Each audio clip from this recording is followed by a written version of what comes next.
So here is another question, the next term of an AP. तो पहली term है √8, अगली है √18, अगली है √32। Let's simplify these terms.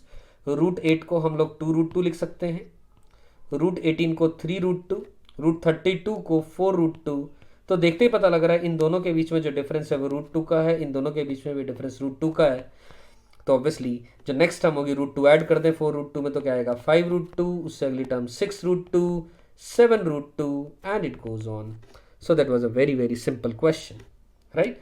सो देखा जाएगा क्वेश्चन में अगर एक टर्म पूछिए तो यही आंसर है, अगली सारी सीरीज पूछिए तो ये सारा आंसर का पार्ट ही है।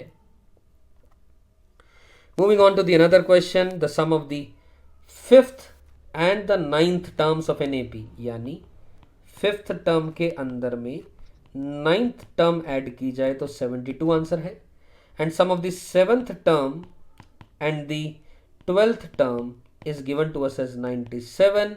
तो एपी की बात हो रही है तो हमने क्या किया, जो फर्स्ट टर्म है एपी के अंदर में, द फर्स्ट टर्म जो हमने मानी लेट इट बी ए, और जो कॉमन डिफरेंस माना हमने let it be equal to d. तो ठीक है, अभी हमने we have been asked to find the AP. तो ठीक है, फिफ्थ टर्म की बात हो रही है, फिफ्थ टर्म यानी a plus n minus one of D यानी a plus 4d plus a plus ये आ जाएगा 8d इज इक्वल टू 72, यानी 2a plus 12d will come out to be 72।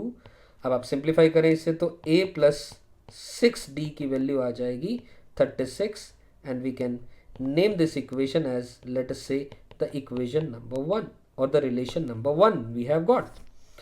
Moving on further to the second given relation T7, यानी a plus 7 minus 1 is a plus 6d, plus this will be a plus 11d, this is given to us as 97।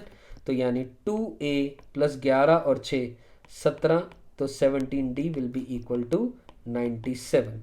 So this can be written as the equation or the relation number 2। So there are two equations, two relations, and we got to put the value of a and d in one another। मतलब a और d की value finally हमें निकालनी है और फिर हमने ap के बारे में कमेंट करना है।